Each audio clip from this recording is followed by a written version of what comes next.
Olá, boa noite. Aqui é o professor Rosemiro, então, com mais uma aula de filosofia clínica, tá? Estamos então ao vivo, né?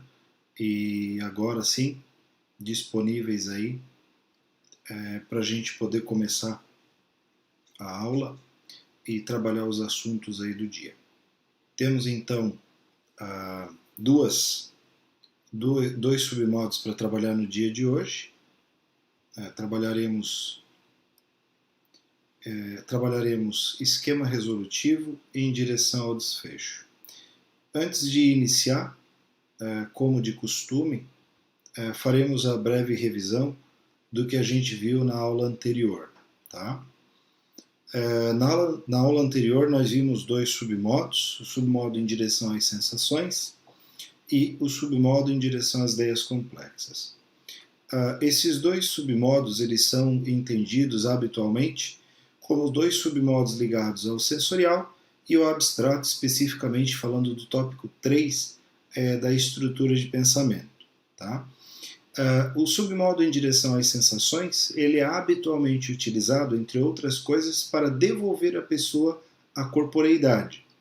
No entanto, ele é um submodo bastante intenso, visto que ele realmente demanda a conexão da pessoa com o corpo para que ela tenha acesso, de fato, aos 5 sentidos. Claro que aqui é interessante retomar algumas questões, entre as quais, por exemplo, onde está o corpo da pessoa. Então, para fazer em direção às sensações, é necessário identificar onde a pessoa verifica a vivência da corporeidade dela.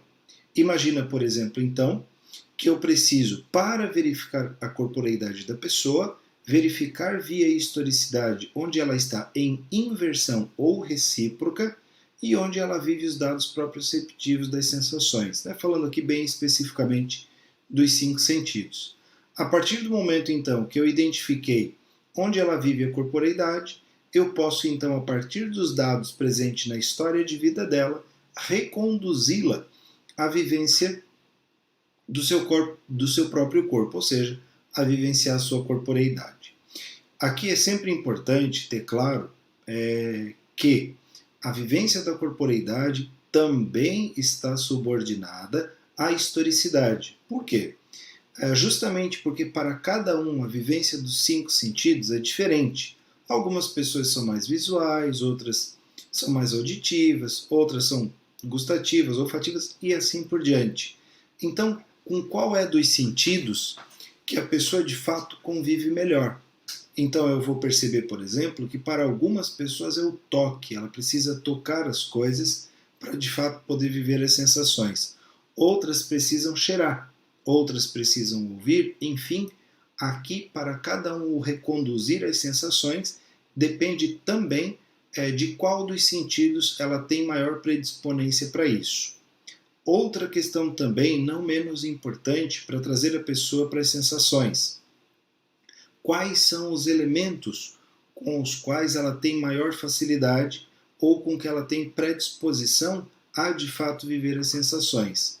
Imagina, por exemplo, que em muitos casos, ao longo da história de vida, e até mesmo por conta de amizades, papo de bar, conversa de amigos, você simplesmente diz para a pessoa, olha, a melhor maneira de viver as sensações é fazendo uma caminhada. E você esquece que a pessoa, por exemplo, tem problemas de joelho e não pode caminhar. Caminhar para ela é praticamente uma tortura, pelas dores que sente nos joelhos. Ou você ainda diz para a pessoa um bom banho de mar. No entanto, a pessoa não tem a menor disposição a banho de mar, inclusive se sente irritada com aquele grude que depois do banho fica, aquela areia toda, enfim, aquelas coisas desagradáveis. Para a pessoa. Então, o que é importante entender aqui? Eu vou à história de vida da pessoa, identifico se ela usa este submodo, qual é o melhor dos sentidos, falando dos 5 sentidos, para aplicar, e ainda entender quais são os elementos com os quais ela pode fazer em direção às sensações de maneira mais saudável. Aqui também é importante entender, nesse momento de revisão, que quanto mais distante a pessoa estiver das sensações, mais é trabalhoso para reconduzi-la. Por quê? Porque aqui o filósofo precisa fazer um movimento gradativo. Você não vai trazer a pessoa de lá de onde ela estiver nas ideias complexas, de supetão, para o corpo. Isso não é possível, provável e em muitos casos, inclusive, nem saudável é. Então é interessante que ao reconduzir a pessoa às sensações, via historicidade, se entenda então qual é a gradação, ou seja, qual é o sentido mais distante e aos poucos ir aproximando a pessoa do corpo, até que então ela tenha a possibilidade de viver a corporeidade de maneira completa, de maneira ampla, e possa exercitar então os seus sentidos da melhor maneira possível, sem fazer isso de maneira desrespeitosa com seu próprio corpo e com seu próprio jeito de ser. É importante tomar cuidado aqui para pessoas que vivem dores, falando físicas mesmo, para pessoas que passam por momentos físicos complicados, porque se você inadvertidamente fazer em direção às sensações com uma pessoa que vive um momento físico de muita dor e dores bastante intensas, você pode, e como muito provavelmente estará, piorando a situação que a pessoa vive. Então, infelizmente, aqui é necessário alguns cuidados e nestes momentos talvez não seja adequado em direção às sensações e talvez um outro submodo que possa trazer a pessoa ao corpo, mas de forma mais tranquila, mais saudável ao momento que ela vive. Ok? Posteriormente, nós trabalhamos então o submodo 4, em direção às ideias complexas. Esse submodo, de modo reverso, ao invés de você trazer a pessoa à corporeidade, você leva a pessoa em direção às ideias tanto quanto possível, derivando de coisas simples e avançando. Aqui, em filosofia clínica, existem algumas discussões e tal, entre sensorial e abstrato, mas em algumas das aulas, o professor Lúcio disse abertamente o seguinte: em filosofia clínica, e talvez no futuro próximo isso venha a se verificar e se dizer de forma mais aberta, não existem questões essencialmente abstratas. Por quê? Porque, na verdade, toda ideia ela deriva das sensações, ou seja, justamente por isso que a ideia é de em direção às ideias complexas, conceitos que derivam de conceitos, mas que em algum momento eles foram sensoriais, ou seja, vivência nua, crua do elemento dos 5 sentidos, né? Da percepção, da sensação. Então, o que é interessante aqui? É interessante entender que ao encaminhar a pessoa para as ideias complexas, você deriva de uma base, de onde ela parte, e ela vai sendo endereçada gradativamente ao elemento abstrato, até que ela se distancie tanto que em alguns momentos a sensação simplesmente seja descaracterizada enquanto tal. Esse movimento em direção às ideias complexas pode ser utilizado também nos casos em que você precise afastar a pessoa do corpo. Não é o único submodo para isso, inclusive comentei na última aula, que não é bem o caso de entender, em direção às ideias complexas é utilizada para afastar a pessoa do corpo e tal. Não, você tem outros submodos que podem ser utilizados como ferramentas para esses momentos. Aqui a recomendação de em direção às ideias complexas é realmente quando você precisa tirar a pessoa do dado sensorial, daquele dado mais puro, dado mais cru, e levar a pessoa para uma distância do corpo onde, inclusive, algumas coisas possam ser trabalhadas. É possível entender, por exemplo, que se eu falar para uma pessoa que se ela pode voar e ela estiver muito próxima à corporeidade, é provável que ela diga que não. Agora, se eu levá-la em direção às ideias complexas e a gente trabalhar o elemento nas abstrações, das possibilidades, das maneiras, de como isso poderia vir a acontecer, nós temos aqui então talvez a possibilidade de uma pessoa pensando em, sim, de certa forma, poder voar. Né? O que a gente tem aqui então, agora como uma questão? Em direção às ideias complexas, você leva a pessoa para o mundo das ideias, trabalha com ela as suas questões lá.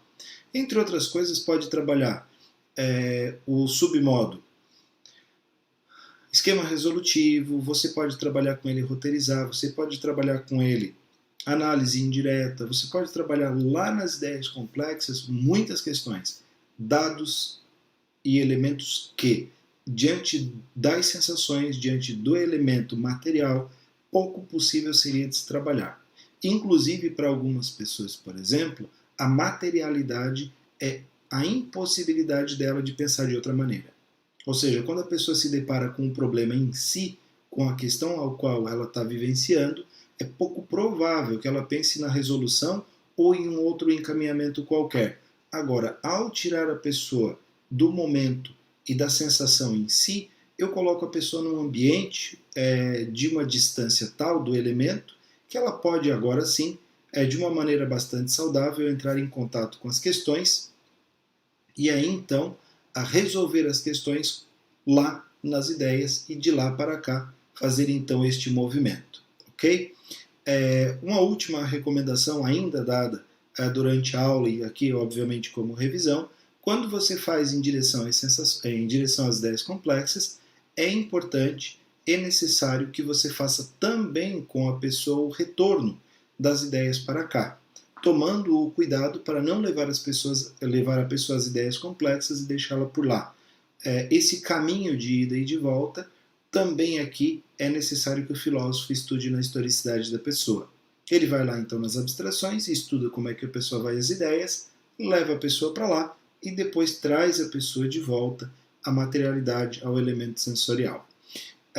O cuidado aqui também é para não utilizar com pessoas com tendências à alienação, né, com pessoas que já, de certa forma, vivem muito intensamente as ideias complexas, e também não utilizar este submodo com pessoas que fazem uso de medicamentos entorpecentes de um modo geral e que pode levar a pessoa às ideias e fazer com que ela não tenha um retorno saudável, né, à corporeidade, enfim, então a materialidade da vida. Ok? Essa foi uma breve revisão do que nós vimos na aula anterior, os submodos 4 e 3, 3 e 4, né? Que seriam então em direção às sensações e em direção às ideias complexas.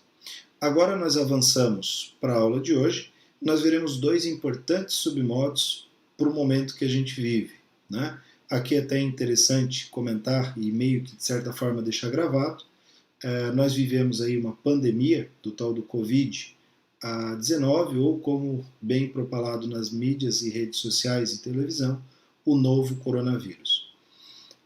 Temos dois submodos muito, muito interessantes de trabalhar nesse momento, inclusive de observar como cada um de nós faz uso disso, tá? Uso desses submodos. Vamos começar então aqui pelo submodo 5, esquema resolutivo. Vejam bem, olha só como está definido aqui esquema resolutivo.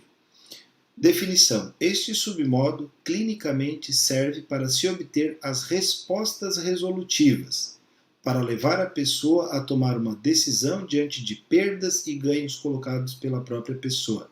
Vejam que interessante que submodo é tão presente nas discussões de rede social, enfim, e inclusive nas famílias e empresas.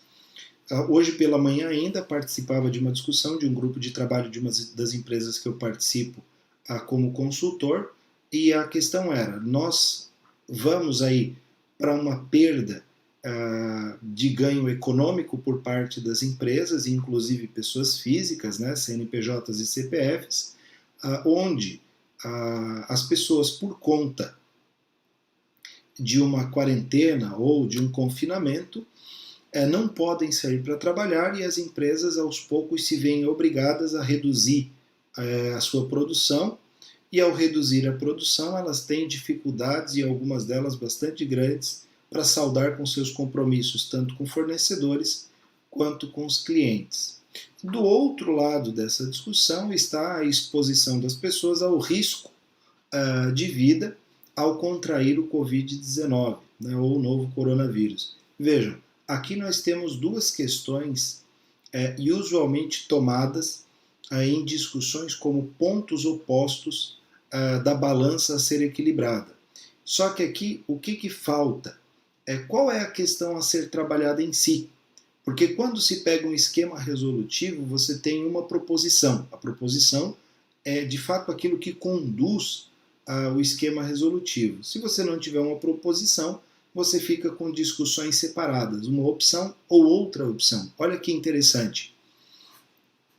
Por isso que justamente o esquema resolutivo ele tem como característica fazer, né, esse trabalho onde você vai pesar os dois lados da balança e você vai conduzindo esse peso até que em algum momento você chegue então à resolutividade do problema.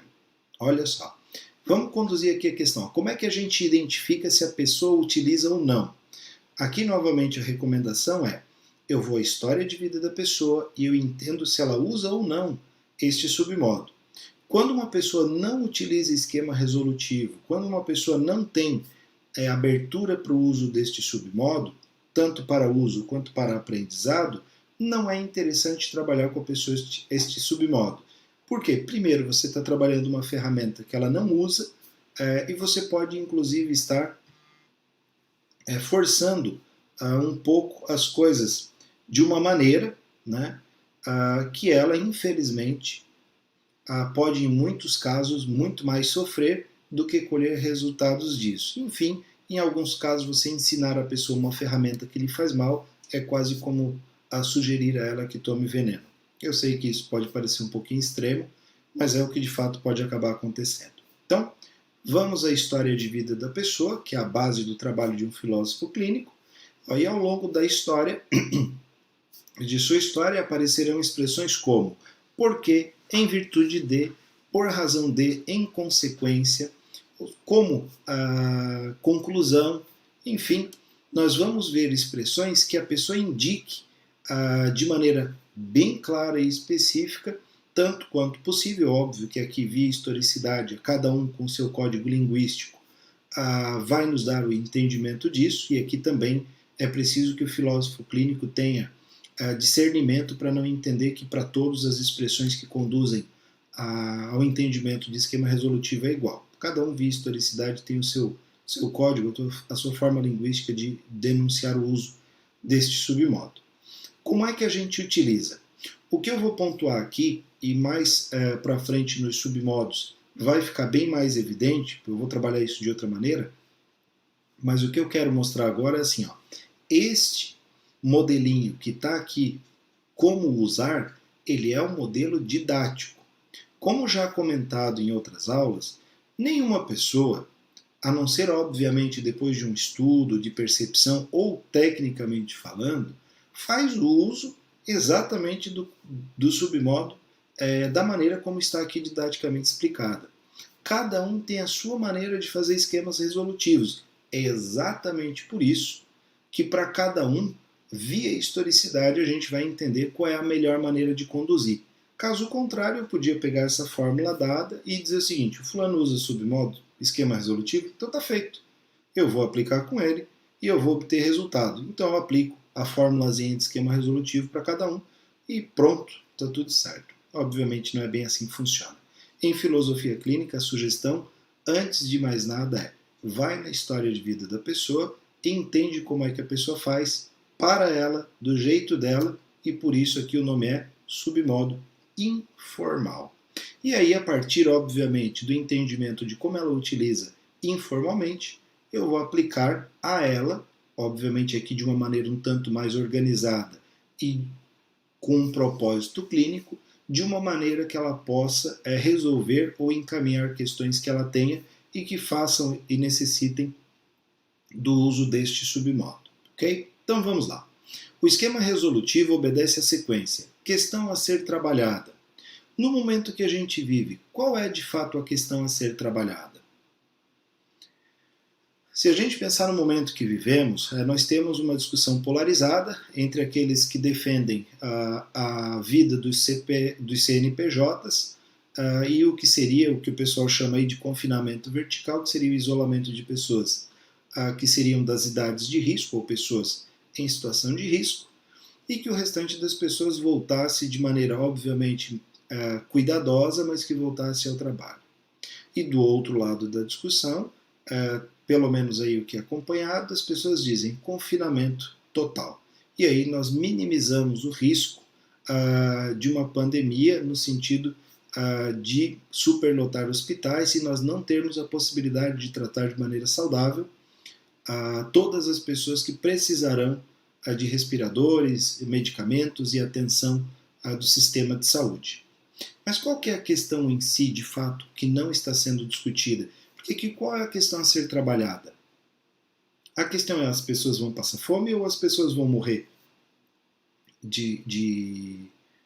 por coronavírus? Será que é essa de fato a questão?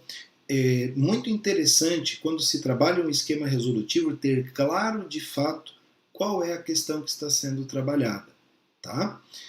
Caso contrário, você vai na mídia e você pega discussões que elas estão pegando, na verdade, as opções de resolução. Se eu pegar a questão econômica, que é a questão a ser trabalhada, obviamente, se eu pegar aqui a questão econômica como questão a ser trabalhada, das opções de resolução, obviamente, não está o confinamento. Agora, se eu pegar a questão a ser trabalhada, a redução da possibilidade de superlotação de hospitais e falta de efetivo e de leitos, obviamente aqui não está em questão o retorno à normalidade da rotina de trabalho das empresas. Veja, aqui eu não tenho como pegar uma sem ser excludente com a outra. Então, para que a gente possa trabalhar de maneira bastante saudável o esquema resolutivo, é preciso pegar a questão a ser trabalhada. Ok? Aqui eu posso pegar, por exemplo, a questão que pode estar para muitos de vocês. O que fazer nesse momento? Volto a trabalhar ou me mantenho isolado? Essa é a questão. E quais são as opções que a gente tem dentre voltar e trabalhar ou me manter isolado? A questão é: eu posso sofrer um baque econômico tão forte que eu não tenha mais o que fazer, eu tenha realmente entrado em falência e de fato a doença talvez seja até inclusive muito melhor do que a própria quebrar financeiramente, né, do que a própria falência. Óbvio que eu estou dizendo, não é recomendação isto ou aquilo, é apenas um exemplo de aula, ok? Não é uma sugestão de qualquer tipo de encaminhamento. E outra pessoa, por outro lado, diga: pelo amor de Deus, prefiro quebrar minha empresa e que, enfim, depois eu vejo o que eu vou fazer, mas que eu continue vivo. Né? Gente, aqui para cada um de nós, pensem nas questões que vocês vivem hoje. Para alguns, a próxima questão é: qual é o curso universitário que vai fazer? Quais são as opções de resolução? Para outros é se vai morar fora do país, no momento desse talvez não mais seja essa questão, mas se vai morar fora do país ou fica. Para outros é se vai trocar de carro ou não vai. Enfim, aqui é preciso que você tenha bem claro qual é a questão a ser trabalhada. Muitas vezes na clínica filosófica, o trabalho do filósofo clínico não está nas opções de resolução, está em, de fato, clarear qual é a questão em si. É interessante que muitas vezes, ao longo dos trabalhos feitos aqui no meu consultório, e também em algumas empresas onde eu trabalho, às vezes a pergunta para o próprio empresário, assim como para o partilhante, mas qual é a questão em si? O que de fato está em jogo? Porque se fica aventando possibilidades e opções das mais diversas. E claro, aqui se você não tiver claro a questão a ser trabalhada, que é o primeiro passo, pronto, você tem aqui a abertura para um monte de questões e um monte de problemas bastante sérios na condução do seu esquema resolutivo. Então, primeira parte, você define com clareza qual é a questão a ser trabalhada. Então, definiu a questão, vamos para as opções. Gente, no esquema didático, a gente coloca 2, 3 opções para mostrar para a pessoa: eu tenho uma opção se for para morar fora, eu quero ir morar fora do país. Quais são as opções? Austrália, Inglaterra, Estados Unidos. Só para citar, algumas pessoas poderiam colocar Alemanha, Itália, Espanha, Rússia, sei lá, para cada um é diferente. Mas colocando 3, né? Austrália, Inglaterra e Estados Unidos. Então, coloquei 3 opções. Para uma pessoa que usa esquema resolutivo, a depender da pessoa, ela pode colocar 10, 15, 20, 30 opções de países diferentes. E então ela coloca esse leque todo de opções com a proposição, né, com a questão a ser trabalhada, que é ir morar fora. E outras pessoas fazem ainda diferente: ir morar fora ou permanecer no próprio país. Pronto, então, positivos e negativos desse ponto aí. Bom, Vamos lá. Então coloquei aqui Austrália, Estados Unidos e Inglaterra. Agora eu vou começar com ganhos subjetivos e perdas subjetivas. Uma questão muito importante aqui. Primeiro, quando o filósofo for trabalhar tanto dentro de uma organização, dentro de uma empresa, quanto dentro do consultório, é preciso respeitar a historicidade, estrutura de pensamentos e submodos informais da pessoa com a qual ele está trabalhando. Entre outras coisas, pelo seguinte motivo: eu vou pedir à pessoa ou sugerir à pessoa que me dê as opções, se é que ela já não as trouxe pronta. É muito importante que o filósofo clínico tenha cuidado quando ele for sugerir alguma opção. Muito mais naquele sentido de dizer o seguinte, que às vezes o filósofo clínico precisa inclusive fazer. Quer dizer o seguinte, mas olha, você já pensou nessa sugestão, nessa opção aqui? Às vezes o filósofo clínico está atento a outras questões e pode sim estar sendo leviano e fazendo sugestões que pouco ou nada têm a ver com a estrutura de pensamento e com a historicidade da pessoa. E vai, inclusive, no momento, pode parecer uma ótima ideia, até porque o filósofo clínico, para alguns casos, em alguns momentos, ele pode ter determinada autoridade em relação àquilo que diz, e a pessoa via intercessão acolher aquilo muito tranquilamente e tomar como a melhor das sugestões possíveis. Inclusive, a depender do filósofo clínico, pelo poder de argumentação dele ao mostrar a opção. Então, por favor, muito cuidado neste momento. Se for dar alguma sugestão de opção, é necessário que ao menos ela tenha sido verificada como uma abertura via historicidade. Ok? Eu vou lá na história de vida da pessoa e vou identificar essa opção lá.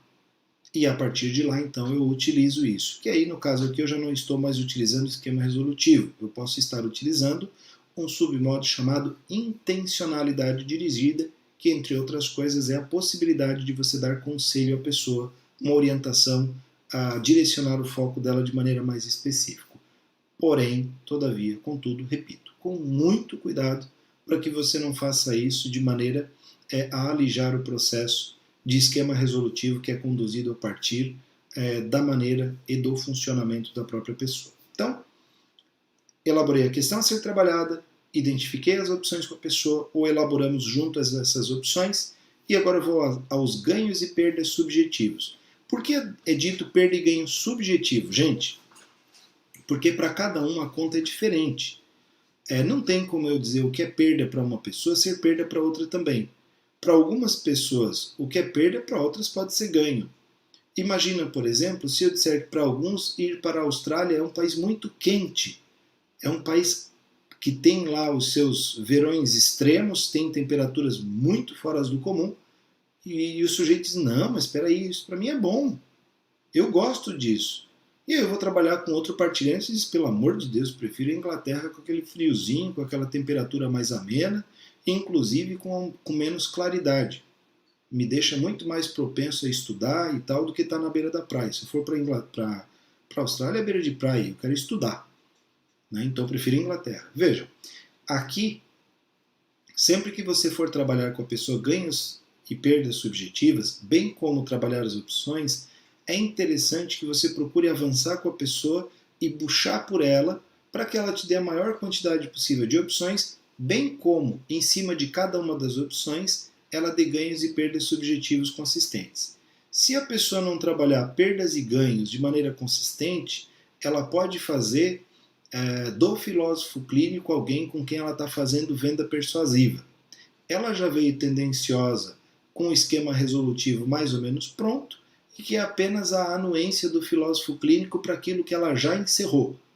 É preciso cuidado do filósofo clínico, porque em muitos casos, assentir ao que a pessoa já tem pronto pode ser justamente aquilo que faz com que ela tome uma decisão que não tem a ver com ela, com a historicidade dela, com os melhores encaminhamentos possíveis encontrados pela história de vida dela. Então, cuidado aqui, avançar com ganhos e perdas subjetivos, dissecar tanto quanto possível e avançar aos poucos para que a pessoa de fato tenha um entendimento. O que é ganho, o que é perda, e ir pesando aos poucos cada uma das opções que ela mesma elaborou junto com o filósofo clínico.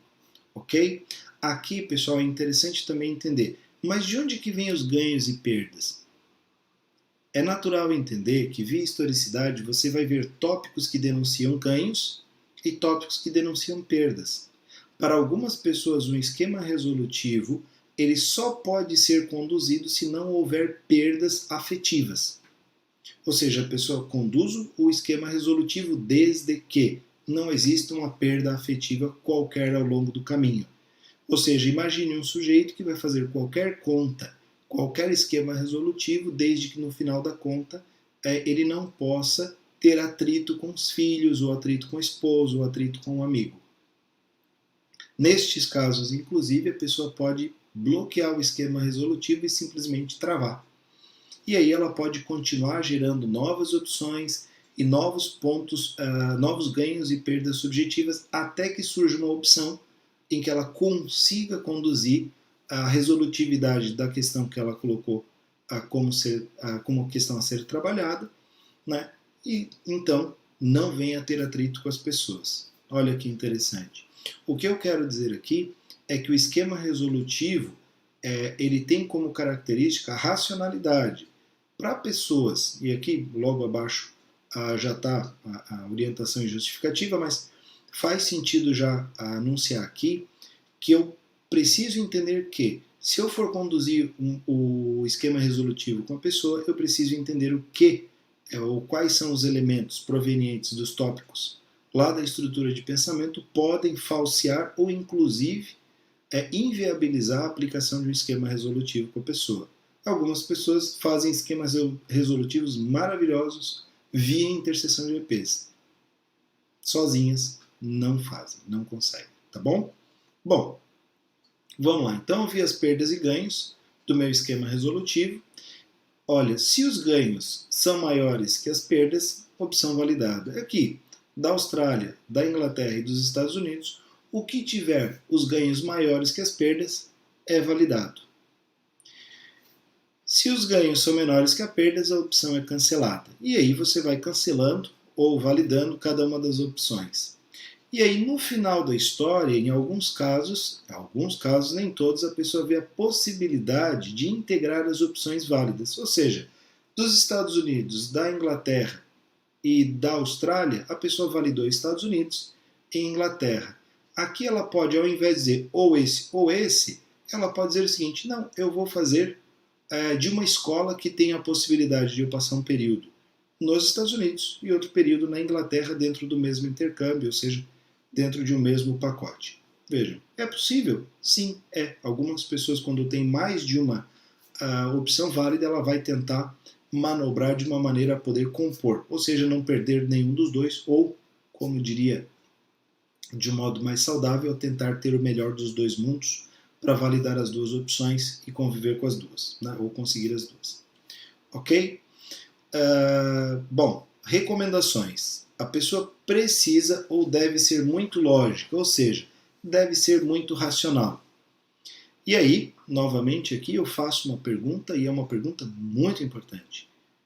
Você é uma pessoa racional? Alguns de vocês dirão, sim, professor, sou uma pessoa extremamente racional. A pergunta é, com o quê? É com tudo? Eu não tenho como prever, não tenho bola de cristal, cada um é amplamente diferente e somente via historicidade eu poderia sugerir isso. Mas de uma maneira geral eu posso, e obviamente errarei em muitos casos, mas é pouco provável que vocês sejam racionais e lógicos com tudo. Por que eu comento isso? Porque o filósofo clínico via historicidade, ele vai identificar com quais conteúdos é possível conduzir um esquema resolutivo e com quais conteúdos não é possível conduzir esquema resolutivo. Muitas pessoas provavelmente aí do outro lado dizem, não, eu uso esquema resolutivo com tudo. Peço o favor e o carinho de olhar para a história de vida, para a sua história de vida, e perceber, por exemplo, quando foi dentro de um supermercado que você fez uma compra que, se você fosse fazer um esquema resolutivo simples de alguns segundos, você não faria. De onde veio, então, a orientação para aquele consumo? Quando você decidiu ir um final de semana na praia, foi um esquema resolutivo? ou foi outra questão que te encaminhou para lá? Aqui também é importante entender, quando eu vou na história de vida da pessoa, qual é o conteúdo e se esse conteúdo de fato conduz a uma aplicação saudável de esquema resolutivo. Algumas pessoas até usam esquema resolutivo, porém, com alguns conteúdos é aplicado de maneira correta e adequada, e com outros conteúdos, infelizmente, a aplicabilidade fica bastante prejudicada. Inclusive, porque a depender do tópico, o esquema resolutivo é falseado. Um exemplo bastante simples, que eu já vi em alguns momentos, a pessoa gosta muito de determinada coisa. Quando eu digo gosta, tem afeição, literalmente é uma aproximação afetiva com aqueles elementos. E aí ela começa a fazer o esquema resolutivo mais ou menos assim. Vou colocar um bem simplesinho, bem simplório, mas que talvez para alguns de vocês se faça bem verdade. Troco de carro ou não? A minha questão é se eu troco de carro nesse momento ou não. Porém, eu gosto muito de carro e, principalmente, eu gosto muito de tal marca e aquela marca lançou um modelo novo que ficou muito, muito legal. É o top do momento aí, o pessoal está falando muito bem, as revistas especializadas, tecnicamente, cara, inclusive o design foi o cara lá de não sei aonde que desenhou o troço, e inclusive tem aquela assinaturazinha em cima do bloco do motor. Coisa linda! Mas eu queria saber se eu troco de carro ou não. Gente, nesses casos, provavelmente, se o peso subjetivo das emoções for grande, aqui eu já estou colocando, não vai acontecer esquema resolutivo. Por quê? Porque o elemento lógico foi prejudicado por conta do peso subjetivo das emoções. Aqui eu coloquei das emoções, mas em outros casos pode ser interseção de EPs. Pensa aí naquele menino e naquela menina que colocou na cabeça o seguinte: eu preciso guardar dinheiro, eu preciso poupar dinheiro. A minha questão é, eu tenho a opção de passear, eu tenho a opção de viajar, eu tenho, mas a opção que eu validei agora, que eu preciso guardar dinheiro, que eu preciso me organizar para no futuro poder ter uma reservinha, fazer minha faculdade, ou enfim, viajar ou comprar meu carro. E aí um amigo que ela gosta muito liga e diz: nós estamos indo para a praia, vamos junto? Pronto, ferrou, o esquema resolutivo foi pro pau. Aí a pessoa não vai conseguir fazer esquema resolutivo nenhum, porque a interseção de EPs tira a possibilidade da pessoa de se manter lógica. Ok? Aqui o cuidado é se a pessoa consegue manter a logicidade diante daquele conteúdo com o qual ela está em contato. É por isso que muitas vezes eu entro em contato com gestores e um dos momentos que me chama muito a atenção quando a gente conversa com proprietários de empresa e inclusive gestores de área, enfim, diretores, gerentes, em momentos de crise o esquema resolutivo para boa parte deles é prejudicado. Outros submodos também ficam bastante prejudicados, mas o esquema resolutivo, que é ponderar, ver quais são as opções, perdas e ganhos subjetivos, fica prejudicado, porque no momento de crise aparecem prejuízos, alguns com muita força, aparecem termos agendados no intelecto, algumas memórias do passado não muito distante, de uma crise que veio e tal, e aí começam cortes de custos, demitindo pessoas, tomando decisões meio que de maneira a tentar manter as coisas funcionando da melhor maneira possível, mas enfia os pés pelas mãos, dizem o que não precisa, agem de maneira contundente e às vezes até mesmo desproporcional. Pronto. Em momentos de dificuldade, muitas pessoas perdem a possibilidade do uso da lógica. Perdeu a possibilidade do uso da lógica, então o uso do submodo esquema resolutivo fica muito, muito prejudicado. Então, vamos lá. A pessoa precisa ou deve ser muito lógica, ou seja, deve ser muito racional. Para estas pessoas, o mecanismo da razão é o mecanismo da razão que encaminha as questões existenciais. Aqui, novamente, apenas para deixar bem claro, então a gente vai utilizar esse submodo com pessoas que tenham o uso da razão de maneira predisponente. Algumas pessoas, como já comentado em outras aulas, fazem uso desse submodo no ambiente organizacional, são mestres em esquema resolutivo, ponderam com muita tranquilidade os prós e contras, conseguem contrabalancear bem perdas e ganhos diante do momento que vivem, porém, tem dificuldades bastante grandes em conduzir o esquema resolutivo dentro do ambiente familiar. Às vezes, contra, aqui falando de maneira bastante específica, contra a própria família, o esquema resolutivo pouco ou nada tem a fazer, porque a pessoa perde aí a possibilidade do uso da racionalidade. Ok? Dando sequência aqui, temos o seguinte, ó, a proposta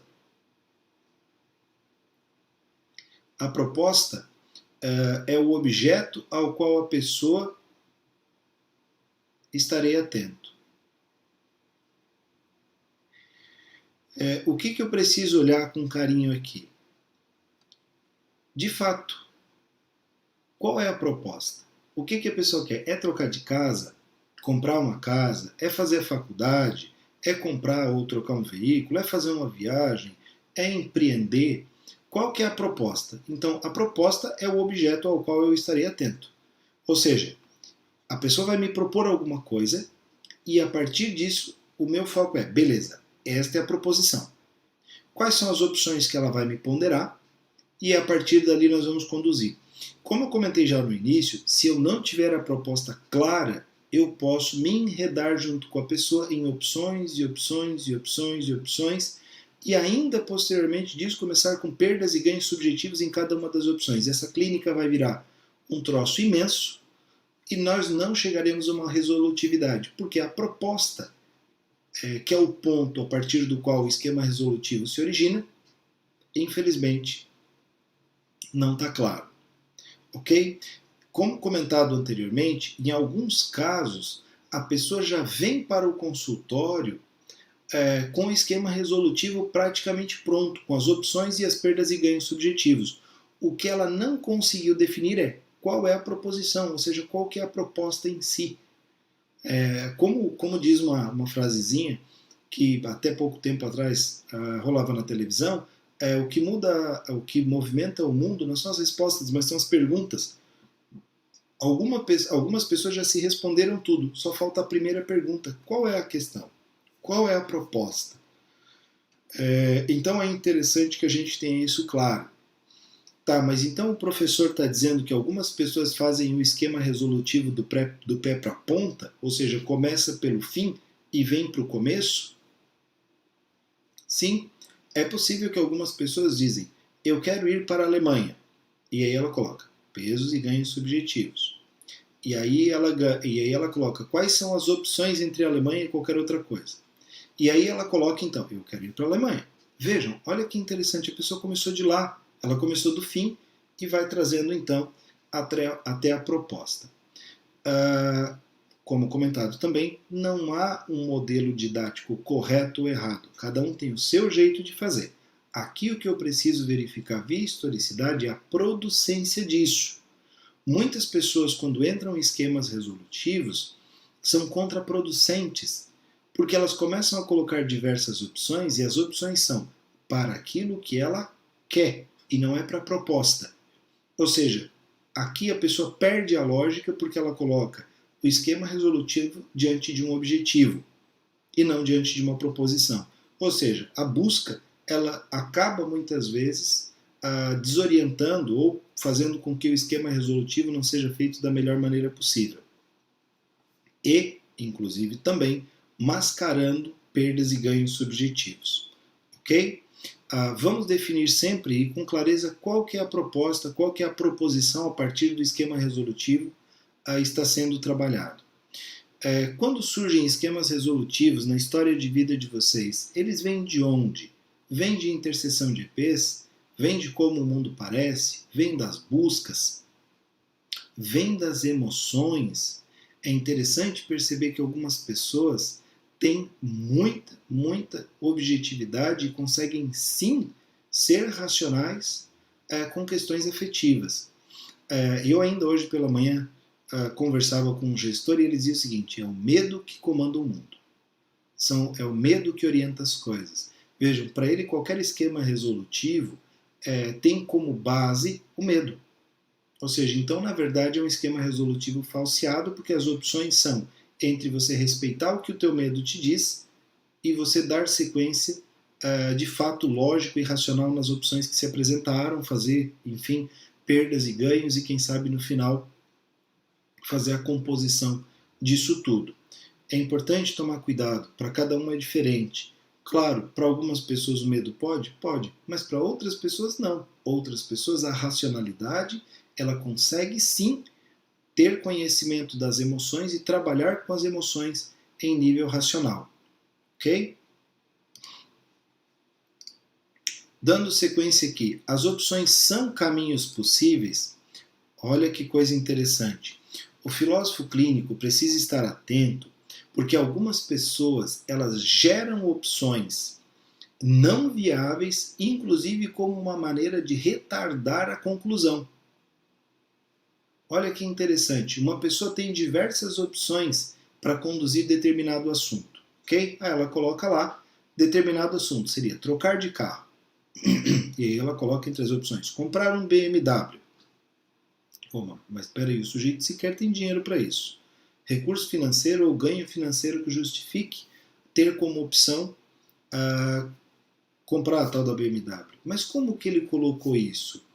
De onde que veio esse elemento? Entre outras coisas, pode ter vindo, por exemplo, de áreas da estrutura de pensamento que querem retardar a conclusão do esquema resolutivo como decisão ou encaminhamento para essa questão. Aí começam a gerar opções que não tem possibilidade de acontecer. Cuidem com o partilhante ou com a pessoa com quem você convive, se quando ela coloca uma opção, essa opção é viável. E quando a gente fala de viabilidade, por favor, atento ao cuidado, muitas vezes não é só a viabilidade econômica.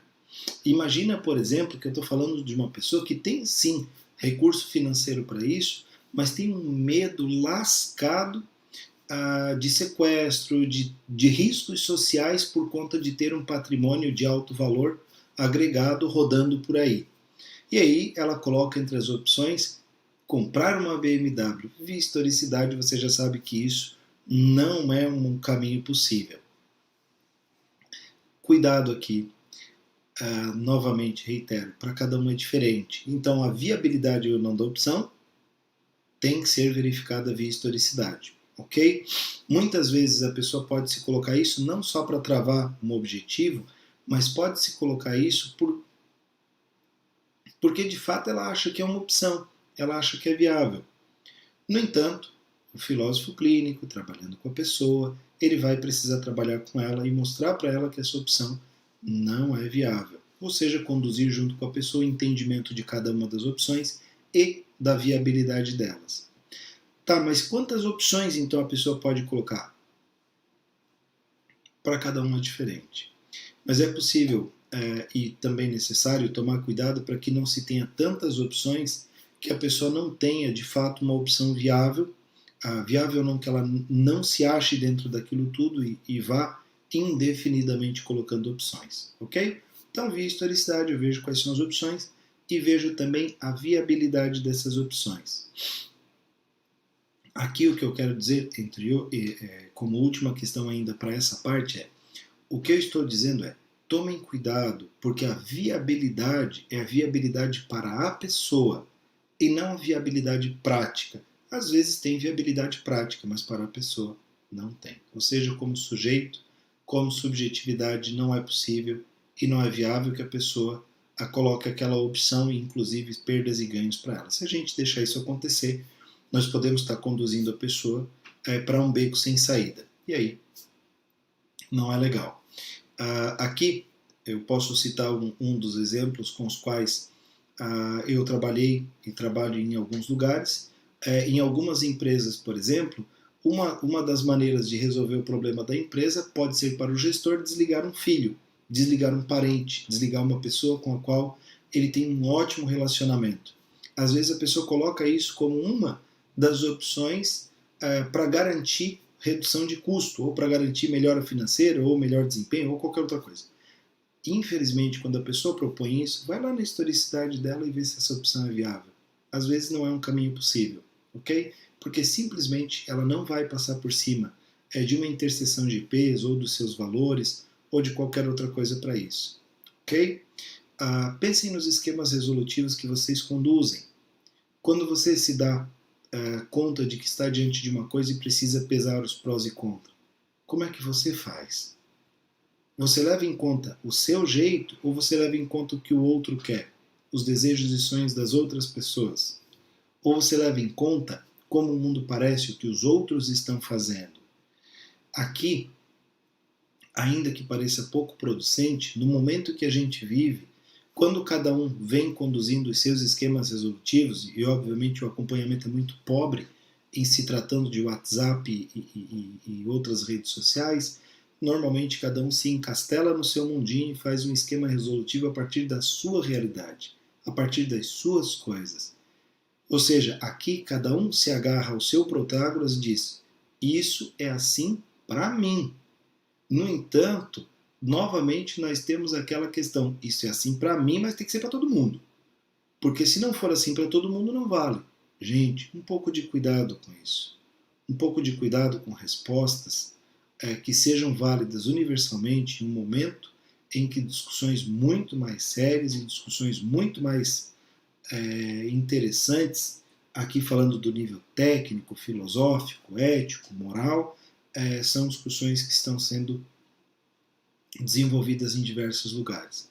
Eu não posso me dar ao direito e ao luxo de conduzir uma discussão comigo mesmo atrás de poucas informações e propalar e dizer aos quatro ventos o que eu recomendo que tenham que fazer. Cuidado, para cada um é diferente, para cada pessoa, subjetivamente falando, o mundo é diferente. E, enfim, o que é assim para você. Então, quando for conduzir um esquema resolutivo e, no final das contas, com as suas conclusões, dizer, não, o ideal é este encaminhamento, que isso seja assim para você, da maneira, obviamente, mais saudável possível, a sua estrutura de pensamento. Conduzindo aqui, ganhos e perdas de cada opção.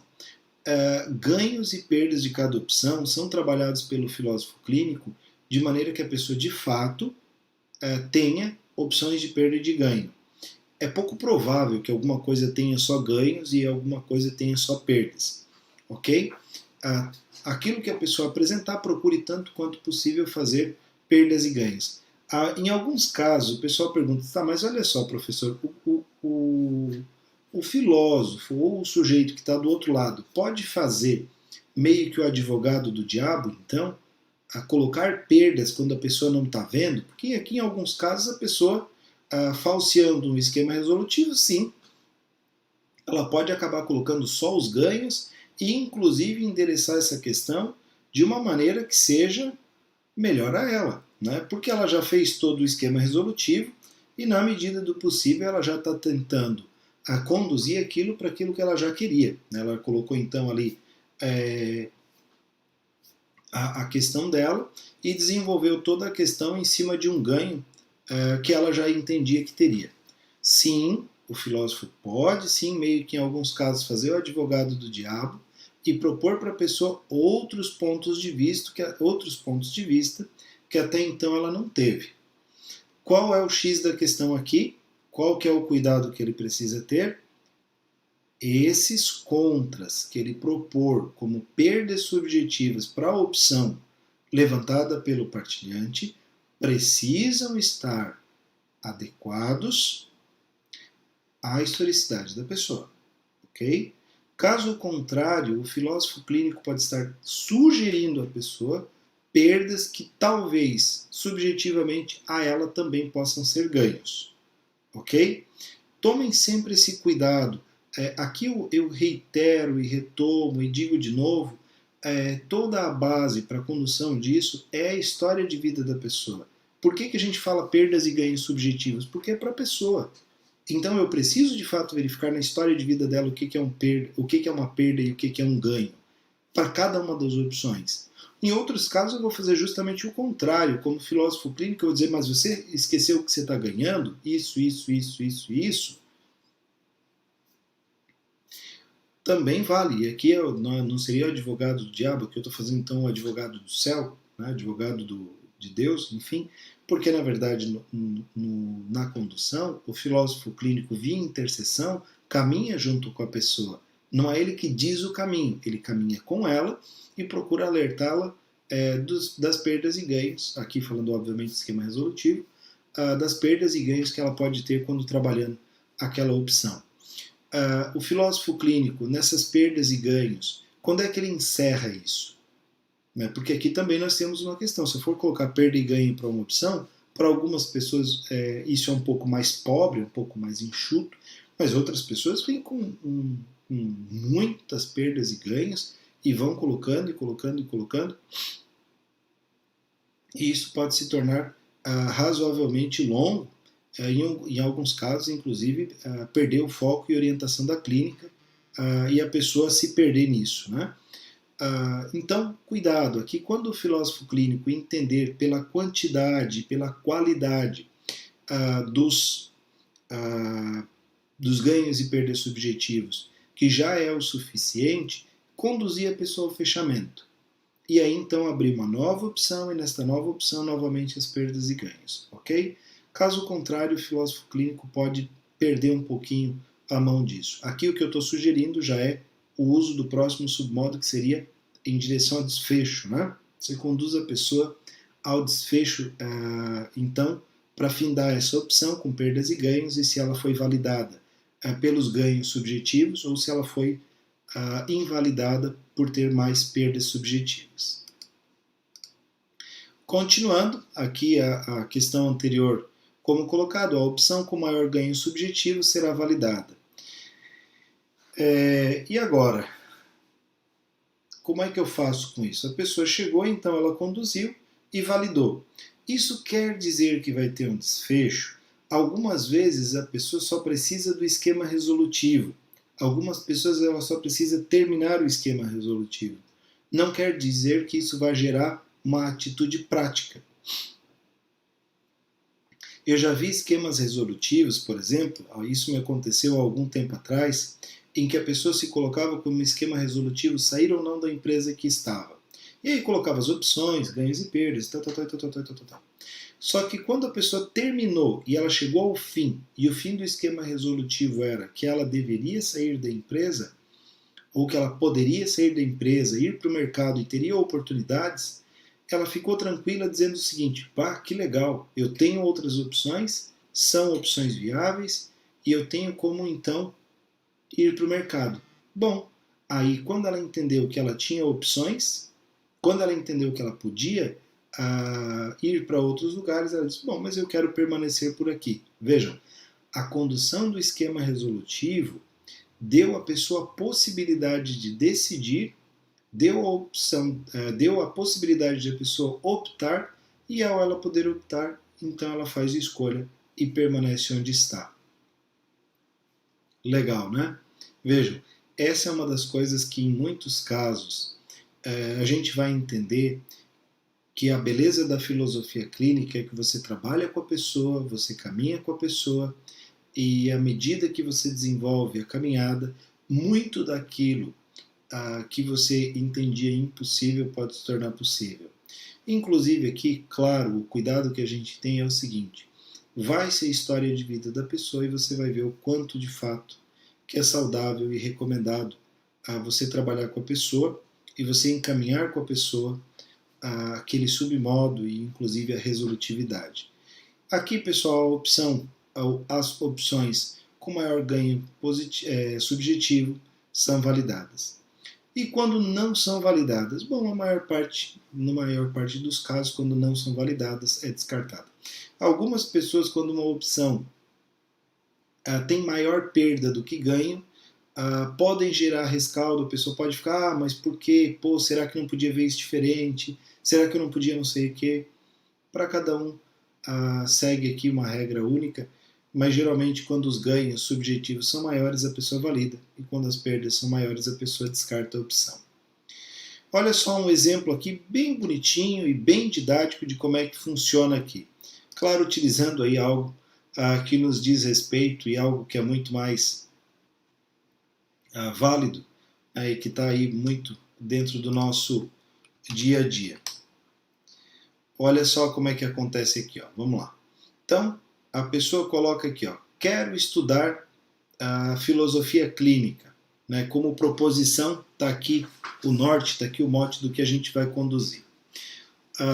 Opções: fazer uma faculdade e frequentar palestras. Por que fazer filosofia clínica não significa você fazer uma pós-graduação, da pós-graduação é uma especialização e avançar para consultório? Fazer filosofia clínica pode significar, por exemplo, ir a palestras, participar de um grupo, participar de um instituto, estar presente nas atividades e aos poucos, conforme a sua possibilidade e interesse, ir aprendendo a dinâmica. A filosofia clínica é sim filosofia, isso eu tenho uma aula bem interessante a respeito disso, até porque em muitos casos o pessoal me questiona se filosofia clínica não é uma filosofia de vidas. Não, filosofia clínica é uma filosofia, literalmente dita, é um método filosófico, né? Enfim, com toda a sua estrutura e justificativa teórica. Então, mas vamos lá. Quero estudar filosofia clínica, é a minha proposição. Minha opção, fazer uma faculdade. Pontos positivos, ganhos e perdas, né? Estudo sistemático, ganho, perda, não posso selecionar.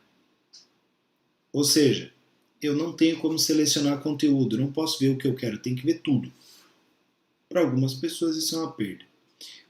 Olha só, outra opção, frequentar palestras, liberdade e mais prazer. Eu vou quando eu quero, participo daquilo que me apraz. Falta de orientação. O que quer dizer aqui? Falta de sistematização didática. E agora, qual será dessas opções? Aqui, claro, de maneira bem pobre, bem fraquinha, mas é bem provável que dê para entender que a gente vai seguir esse escalonamento e a gente valida algumas das duas. Algumas pessoas vão dizer o seguinte: olha, eu vou fazer faculdade com matérias isoladas e vou frequentar palestras dos assuntos que me interessam. Pronto. Juntou as duas coisas, fez aí uma bela de uma composição, integrando as duas opções. Alguns podem colocar aqui participar de um instituto, alguns podem colocar aqui fazer estudos online e por aí vai. Okay? O que é importante e a gente precisa ressaltar é que a condução destes submodos ela se faz mediante o uso da razão. Ou seja, quanto maior a logicidade da pessoa, maior é a possibilidade de ela desenvolver um esquema resolutivo de maneira saudável e de maneira que seja adequada a ela. Quando não for o caso, então, recomendação, não utilizar esquema resolutivo. Olha só, como já comentado anteriormente, este é um esquema didático, para cada um é diferente. Nós utilizamos esquemas resolutivos o tempo inteiro, em muitas situações, e para cada coisa, para cada um é diferente. Alguns utilizam, inclusive, sistemas de esquema resolutivo diferente para cada situação.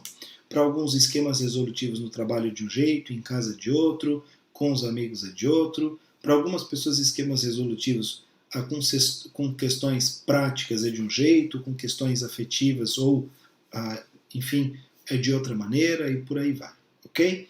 O cuidado é entender que esse esquema é didático. Eu não tenho como aplicar às pessoas algo que foi desenhado e estruturado para servir como um modelo de entendimento.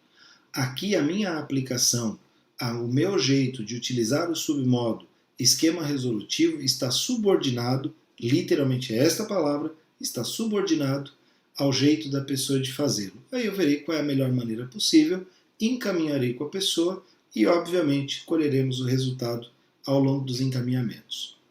Numa empresa, às vezes o pessoal me pergunta, professor, mas na empresa o esquema resolutivo ele é sempre igual, porque no final das contas, o resultado desejado ele é sempre o mesmo. Gente, não é bem assim.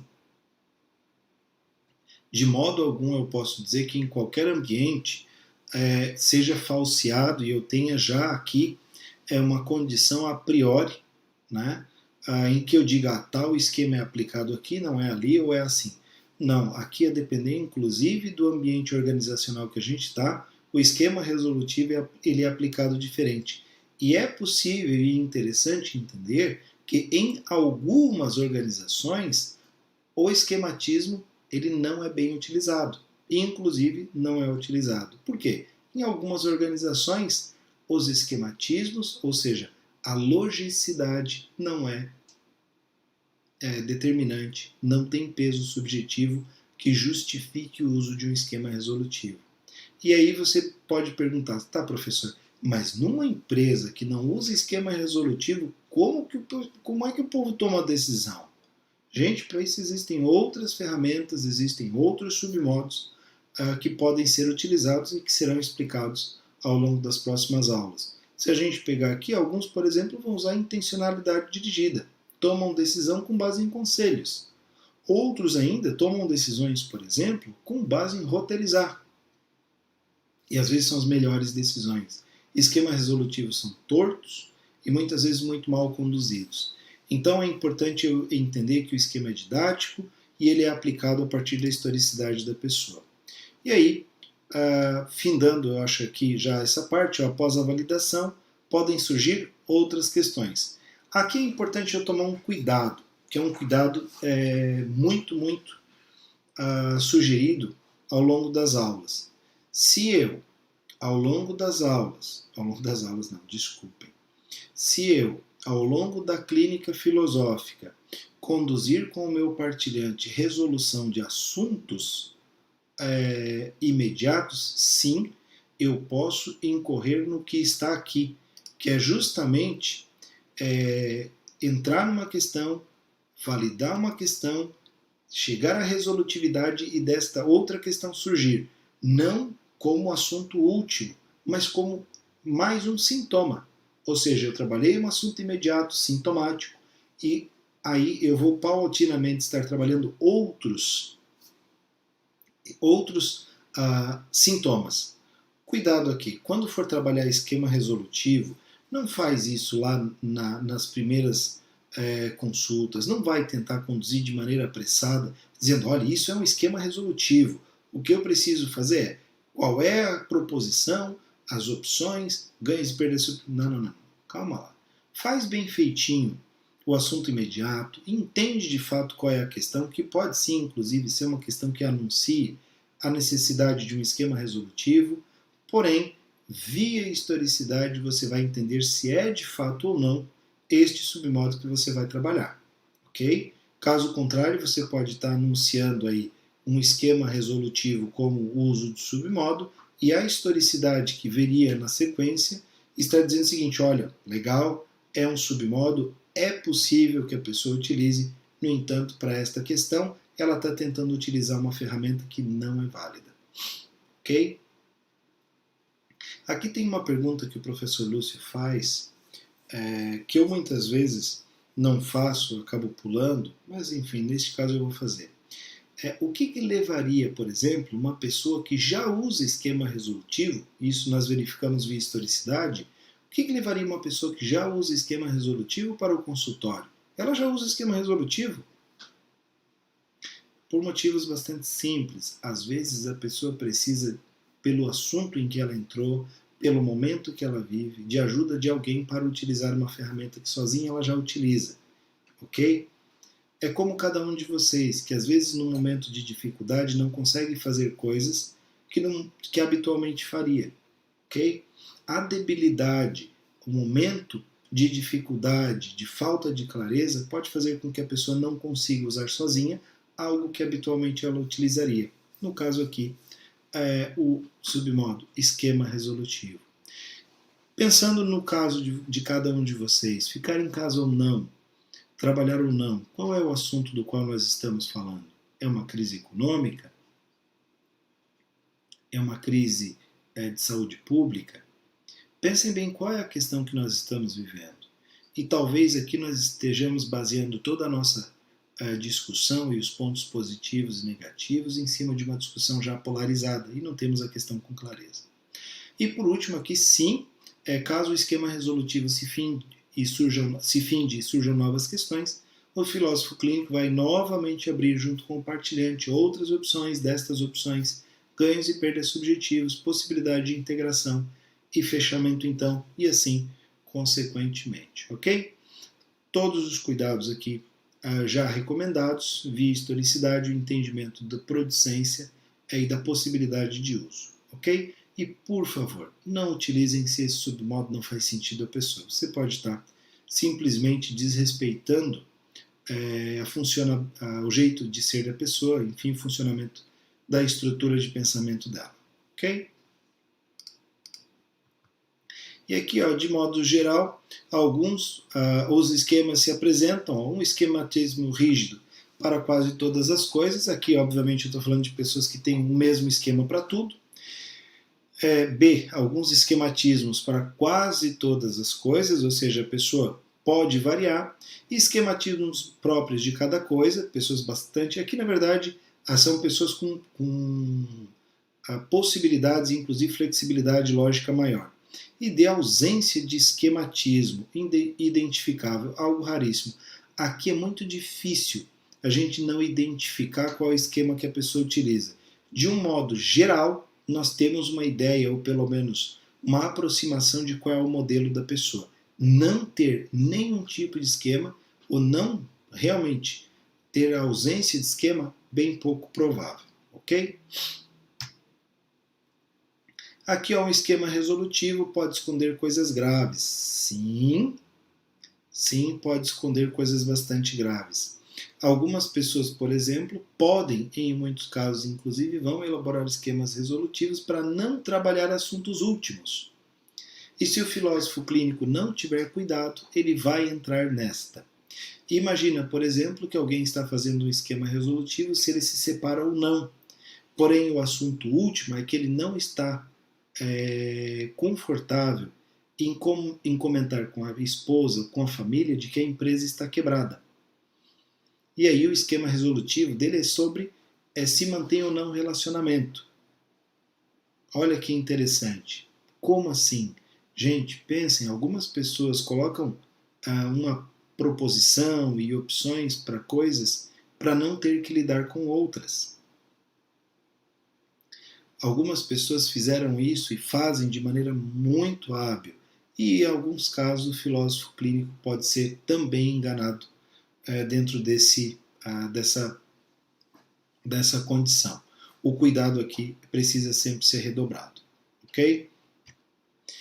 Há quem considere somente os pontos positivos. Já comentei isso. Cuidado, nesses casos o filósofo clínico pode, em alguns casos, deve fazer o papel aí, né, do advogado do diabo. Caso contrário, a pessoa pode se iludir e validar todas as opções ou opções já falseadas. Em outros casos, o contrário, né, a pessoa só vê pontos negativos. Há equilibristas, os que veem os dois lados. Sim, só que aqui nós temos pessoas que são tão hábeis que elas conseguem, de fato, se manter por longo tempo em cima do muro, colocando pontos positivos e pontos negativos. Aqui anteriormente o que eu comentei é que nestes casos o filósofo pode ser procurado, o filósofo clínico, justamente para fazer com que a pessoa desça do muro. Porque para algumas pessoas qualquer opção pode ser uma opção ruim ou qualquer opção pode ser uma opção boa. E aí a pessoa fica indefinidamente propondo perdas e ganhos. E aí o filósofo clínico é acionado como uma maneira, então, de fazer com que a pessoa desça de cima do muro. Infelizmente, em alguns casos, algumas pessoas continuam indefinidamente por tentar, como comentado anteriormente, chegar a uma opção em que ela consiga a composição de tudo aquilo que ela deseja sem nenhum ônus daquilo que ela não quer.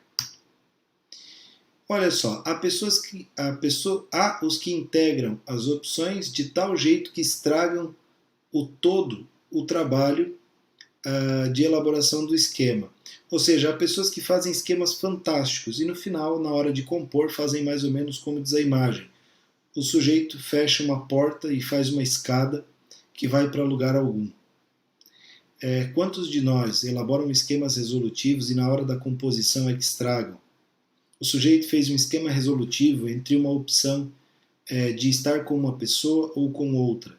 E na hora de fazer a composição, ele está com uma e com a outra, que por um acaso acaba descobrindo. E aí estraga as duas coisas. Ok? Como um sujeito que quer ser promovido na empresa, mas também quer fazer uma renda extra. E aí na hora de fazer a composição, ele acaba fazendo coisas do trabalho extra na hora do trabalho da empresa que ele está. E aí acaba não fazendo bem o extra e perdendo o emprego que ele já estava. Cuidem, a composição é um momento bastante importante. Uma opção na hora da composição não pode nem invalidar e muito menos contradizer a outra opção, pois justamente os prós e contra, que são os ganhos e perdas subjetivos, foram feitos de maneira a garantir que somente os ganhos sejam validados e que as perdas possam ser minoradas. E por fim aqui segue um filme, né, que é o Bandersnatch, que é um filme, não, na verdade, é um dos episódios da série do Netflix, que é Black Mirror. Esse aqui é um episódio bastante interessante, é um dos primeiros episódios de uma série de televisão já construída em que você pode escolher as opções. Ou seja, literalmente você vai fazendo os esquemas resolutivos pelo personagem, ponderando o que você quer que ele faça, ou qual é a opção que você quer que ele escolha a cada momento. Muito legal, bastante interessante, e aqui é válido assistir para entender como é que funcionam os esquemas resolutivos aí dentro do ambiente virtual, né, falando aí de filme, no cinema. Isso me lembra também uma série que tinha antigamente na Rede Globo, que é Você Decide, que as pessoas ligavam para decidir o final da série. Claro, aqui é importante tomar cuidado para não fazer uma coisa. Muitas vezes em casa a gente acaba falseando esquema resolutivo com os filhos. Acha que está fazendo um baita de um favor e às vezes está estragando tudo. Que é mais ou menos como que a gente diz assim: meu filho, você tem a opção de fazer aula de música. Primeiro que você já disse que ele tem a opção. Então, né, vamos lá. Então a proposição é fazer aula de música. E aí você pode escolher entre violão e bateria. Mas e os outros instrumentos todos? E as outras opções todas? Como é que funciona isso, né? Você pode ir à praia ou ir para o cinema. Tomem cuidado com isso. Muitas vezes, quando a gente elabora esquemas resolutivos para os outros, nós os elaboramos já de maneira a restringir as opções ao que a gente quer. E aí nós podemos estar fazendo um péssimo favor à pessoa, tá bom? Esse é mais um cuidado aqui e mais uma recomendação para que a gente faça o esquema resolutivo da melhor forma possível e encaminhe os assuntos com a pessoa da melhor maneira possível, ok? Agora então, findado este submodo, nós seguimos para o próximo, tá bom? Aqui eu posso sugerir o seguinte: por favor, aqueles de vocês que têm alguma pergunta, alguma dúvida, que tem algo que não ficou claro, por favor enviem pelo WhatsApp, ou inclusive aqui, aqueles que têm a senha digitada aí no YouTube, vocês podem entrar ali na barra lateral e digitar no chat ao vivo a pergunta de vocês, que conforme o encaminhamento da aula, no momento oportuno, eu responderei as perguntas, ok? Então, seguindo aqui a aula, nós vamos para o próximo submodo da noite, que é em direção ao desfecho.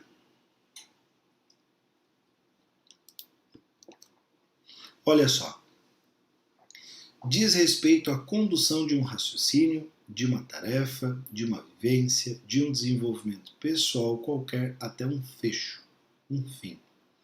Esse fim não é exatamente o fim, o último fim. É mais como um ponto final de uma sentença. Gente, aqui nós utilizamos este submodo. Desculpem, eu já ia fazer o que eu fiz antes, que é, enfim, pular bastante coisa aqui. Vamos lá, para eu fazer direitinho, né? Como identificar? Na história do partilhante aparecerão as expressões ou correlatas: para mim acabou, o que passou, passou, está terminado, não tem volta, concluí, fechei, terminei, agora deu, chega, né? Acabou. Enfim, qualquer expressão via historicidade que a gente entenda que a pessoa, então, de fato, chegou ao fim de um elemento qualquer, ou como está colocado ali, chega ao fim de um discurso que estava encaminhado. Vamos ver o seguinte aqui. Olha só, como usar para fazer a pessoa ir em direção ao desfecho, o problema é fracionado, ou seja, leva-se a pessoa a pensar numa atitude que faça com que ela termine. E essa é uma questão interessante. Se uma pessoa já usa submodo em direção ao desfecho, se uma pessoa já tem como característica o término, a conclusão, a resolutividade das coisas, que sentido faz então eu utilizar com ela em direção ao desfecho? Aqui, retomando o que eu comentei anteriormente, essa é uma pergunta válida. Imagina, eu estou dizendo que pela historicidade da pessoa, eu identifiquei que ela já usa em direção ao desfecho. Mas então o que faz com que ela não termine?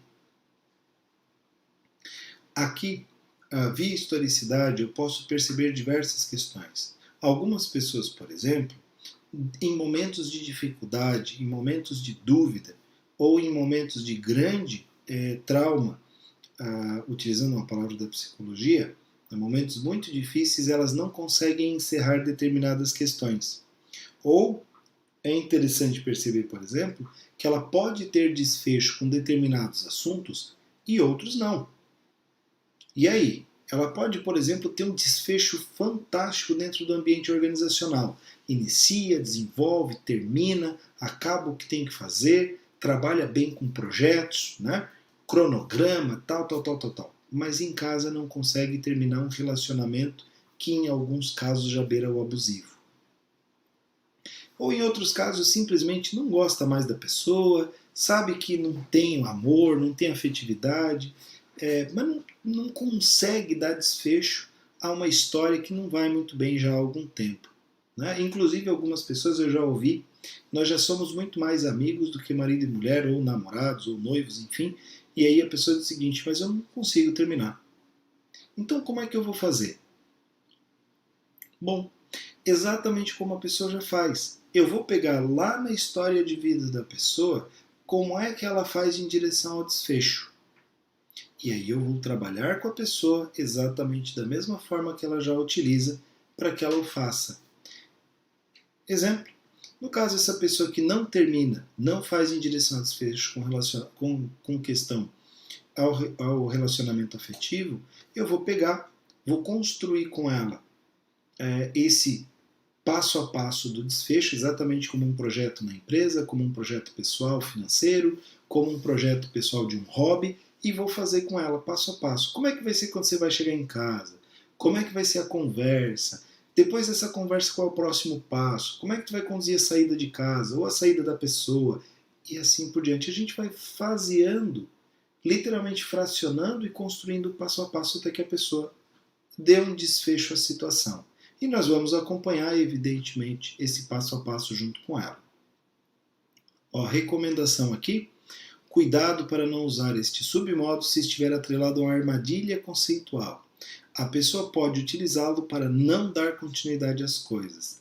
Sim, algumas pessoas usam em direção ao desfecho para se fechar em relação a determinadas questões e deixá-las por incompletas. Ou seja, não termina. Ela usa em direção ao desfecho para discurso incompleto. Também, né? Não só para armadilha conceitual.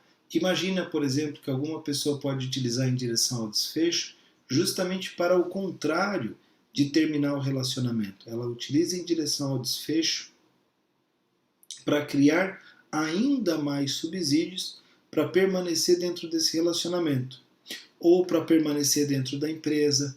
A pessoa vive já há algum tempo dentro da empresa, não está contente, não está satisfeita com o que ela vive, porém ela abre um novo projeto, ela começa uma nova tarefa dentro da empresa. Pronto, criou subsídios para continuar por mais um tempo, enfim, e para se enredar aí diante de outras coisas. Aqui também é interessante tomar cuidado. Nem todo mundo usa em direção ao desfecho. O em direção ao desfecho é um submodo utilizado sim para dar fim, para dar cabo. Aqui, claro, tem algumas pessoas que são campeãs, elas trabalham por início, meio e fim, início, meio e fim. No ambiente organizacional, pessoas com desfecho, principalmente se o desfecho tem qualidade, tem de fato, um apelo diferente, porque são pessoas conclusivas, que vão e que resolvem o que tem que ser resolvido, e, obviamente, aqui, pela própria característica de desfecho, geralmente tem entregas bem consistentes de resultados. Em muitos casos, na vida pessoal, não é exatamente assim, mas no ambiente organizacional assim o fazem. Diante do desfecho em casa, é interessante que algumas pessoas, inclusive, se perguntam: na empresa eu sei que as coisas têm início, meio e fim, mas em casa como é que funciona isso? Qual é o início, meio e fim em casa? Algumas pessoas, inclusive, se perdem, têm dificuldade para lidar com a rotina de casa porque não é uma rotina com um desfecho, pelo menos segundo o entendimento delas. Ok? Olha só, você já travou? Com o que vocês travam? Quando a gente fala em direção ao desfecho, essa é uma pergunta bastante interessante. Se eu perguntar para você, onde é que foi que você já travou? Algumas pessoas, por exemplo, travam diante de situações afetivas. Ponto. Imagina, por exemplo, um menino que gosta demais de uma menina, tem aí por ela uma afeição enorme, alimenta uma série de carinhos e afeições, enfim, e tudo mais, mas que ele, na hora de chegar, ele trava. Imagina aquele profissional que já sabe que não quer mais ficar na empresa, que teve uma ideia genial, pode abrir o próprio negócio, mas na hora de ir pedir demissão e começar uma nova vida, ele trava. Imagina aquele sujeito que, diante de uma iminência como a que nós vivemos hoje, diante de tomar uma decisão, ou ele vai trabalhar ou ele vai ficar em casa, se bem que a recomendação da quarentena e do confinamento governamental, mas enfim, ele trava, ele não sabe o que fazer, ele não consegue ir para frente nem para trás, como se diz, parou. E você trava com o quê? Diante do quê? Alguns travam diante de uma crise, alguns travam diante de coisas que não entendem, que não sabem, outros travam diante de um papel que nunca assumiu, né? Imaginam, por exemplo, algumas pessoas quando são colocadas diante de um papel que elas poderiam ou deveriam estar executando, travam. E aí? Aqui o exame é interessante para que vocês tenham claro o seguinte: o que me fez travar? O que acontece? E o que faz com que eu retome? O que faz com que eu dê sequência nisso que é o meu discurso? Em direção ao desfecho é utilizado justamente para isso. Eu vou tirar aquele cavalete, vou tirar aquela trava, vou tirar aquela barreira e vou construir com a pessoa os próximos passos de fato até onde ela deveria caminhar com aquele assunto, que é a resolutividade, que é o desfecho dele. Aqui, novamente, repito o que eu comentei e que eu comento quando falo de praticamente todos os submodos. E qual que é o desfecho? Qual que é o fim? É o fim e o desfecho para a pessoa, que pode não ser o melhor fim e o melhor desfecho, talvez para um filósofo clínico. Às vezes o filme é e todos foram felizes para sempre. Às vezes o desfecho da pessoa, infelizmente, não é dos melhores.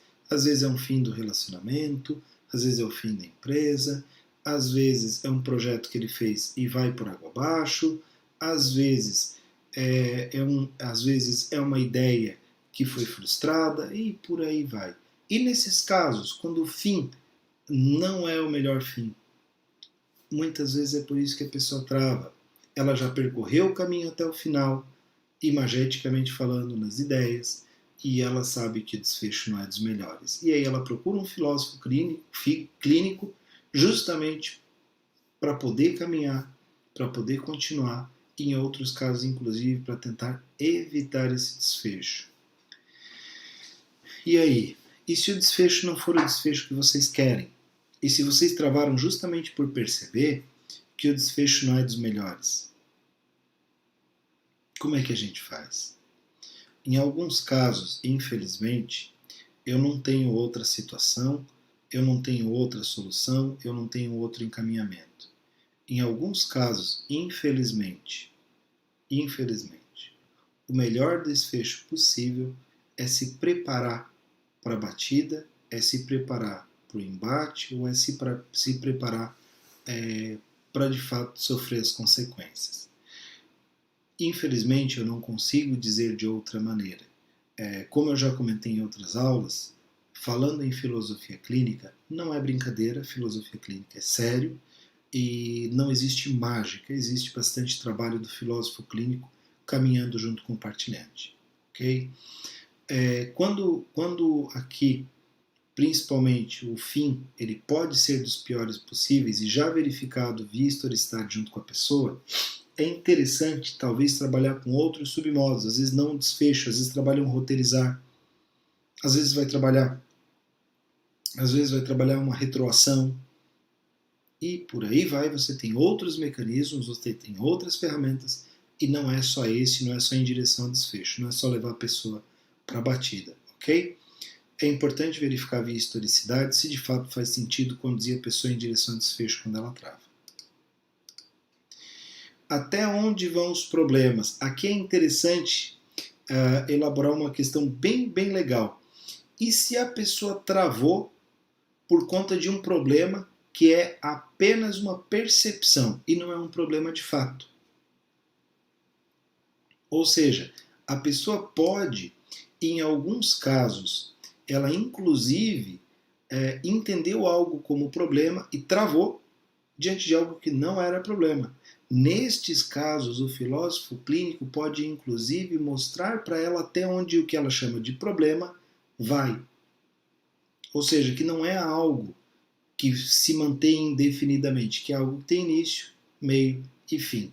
E ela pode, de fato, viver ou conviver por um prazo de tempo com aquela questão até que a questão se torne decrépita ou, enfim, que essa questão se dissipe e a pessoa toca a vida normal. Aí tem uma questão que é válida para a nossa situação. Até onde que vai o nosso problema? Até onde que de fato vai o problema econômico e até onde que de fato vai o problema do novo coronavírus? Para muitas pessoas, enxergar o fim desse túnel, ou seja, o desfecho dessa história, é o que lhes dá segurança para continuar tanto em casa, né? E outros tantos para que eles digam, olha, precisa voltar a trabalhar. A incerteza para muitas pessoas é justamente o grande problema, é justamente o grande mal e aquilo que faz com que a pessoa não tenha a menor segurança tanto para uma quanto para outra coisa. Ou seja, o desfecho depende da previsibilidade daquilo que está em curso. Quando a pessoa não consegue enxergar um horizonte, ela pode travar também, ok? E quando a pessoa não tem esse horizonte, quando ela não tem essa visão e ela continua presa a determinados elementos, como se estivesse presa numa cruz. Bom, nestes casos, justamente o filósofo clínico vai conduzir o passo a passo com ela para desvinculá-la deste momento e colocá-la a caminhar até o fim dessa situação e que ela comece então a viver um novo momento, ou seja, conduz a pessoa ao desfecho, o fim do problema e ao encaminhamento de uma nova situação, levando a pessoa então para o desfecho, ok? Se vocês pensarem os problemas de vocês, aqui inclusive tem uma pergunta que é muito legal, dos problemas que vocês viveram até hoje, quais deles não tiveram fim? Qual dos problemas, e aqui é uma pergunta que o professor Lúcio faz, e eu gosto de citar a fonte porque é uma das perguntas que me reconforta em muitos casos ao longo da vida. Quantos dos problemas que a gente tinha lá na infância, daqui, obviamente, que eram os nossos grandes medos, quantos deles se tornaram realidade? E melhor ainda, dos que se tornaram realidade, quantos deles nós não resolvemos? Quantos deles persistem ainda hoje como grandes monstros que são proibitivos para a gente conduzir a nossa vida? É sabido sim que o momento é de insegurança, é sabido sim que nós temos uma doença, um vírus que se propaga de modo muito rápido, de alta contagiosidade, muito contagioso. Nós sabemos sim que teremos problemas financeiros e muitas pessoas amargarão aí dificuldades pela frente. Mas e agora? Até onde que isso vai? Se eu olhar lá para o meu passado, para a minha infância, até onde que foram os meus problemas? Quantos deles se dissolveram simplesmente com a própria caminhada? O que é importante entender é que uma das coisas que conduz ao desfecho é continuar caminhando. o travar, o parar, o brecar diante de determinadas situações é que faz com que a pessoa tenha dificuldade de fato para terminar. Às vezes é só continuar caminhando. Alguns desfechos não exigem da pessoa a atitude, exigem apenas continuar caminhando, fazendo o que ela faz, tocando o dia a dia dela, que essas questões irão se dissipar. Olha só, em direção ao desfecho aqui, dá-se prosseguimento a uma argumentação, quando, obviamente, a gente fala em questões que demandam isso, né? Como vimos, construída sobre juízos, pré-juízos, conceitos, sensações, até que ela se esgote por si mesma. O filósofo tece pequenos comentários. E agora? E o que acontece? Então, e o que você faz em seguida? Forçando a continuação do tema, argumento, até uma desconstrução. Ou seja, o filósofo clínico leva a pessoa, a partir de pequenas inserções, às vezes até um pouco maiores, a pessoa a um desfecho da situação. E uma pessoa que não tem desfecho, e uma pessoa que sempre espera pelos outros, que sempre está esperando que alguém decida, que alguém diga o que fazer, que alguém encaminhe. Se eu disser, tá, e agora? Não sei, agora. E agora o que você faria? Não, e o que você quer agora? Não sei, escolhe você primeiro, depois eu escolho. Gente, não tem problema. Algumas pessoas, elas vieram de carona e continuarão de carona. Não são pessoas que tomam decisões, não são pessoas que têm desfecho. É interessante entender, por exemplo, que alguns maridos estão, ou esposas também, claro, estão aqui exaustas de desfecho. Quando chegam em casa, preferem que o marido, ou que a esposa, ou que os filhos, ou simplesmente preferem se sentar no sofá e fazer uma maratona de Netflix sem tomar decisão alguma. Sem dizer, tá, e agora? E o que acontece? Qual é o próximo passo? Nossa Senhora, algumas pessoas estão cansadas disso. Preferem o marasmo de um bom sofá e um bom Netflix comendo pipoca. Tudo bem, para cada pessoa é diferente, ok? Não há necessidade ou obrigatoriedade de uma pessoa ter desfecho 100% do tempo. Para algumas pessoas é diferente, algumas preferem deixa a vida me levar e de alguma forma elas viverão e muito bem. Algumas pessoas não conseguem deixar em aberto. Eis aqui um detalhe muito importante. Algumas pessoas têm o desfecho como um submodo muito, muito pesado. Ou seja, para elas, questões precisam e muito ter um desfecho, ter um fechamento. Aqui é interessante que alguém, ou que o filósofo clínico mostre para a pessoa que alguns desfechos podem custar muito caro. Imagina que algumas pessoas, por exemplo, levam as coisas às últimas consequências. Ok? Eu gosto de um filme que mostra isso de uma maneira bastante, digo engraçada, mas enfim, é uma comédia, Duro de Matar. Duro de Matar é um filme onde abertamente o sujeito tem em direção ao desfecho e vai às últimas consequências para levar a cabo aquilo que ele iniciou e um discurso que ele iniciou.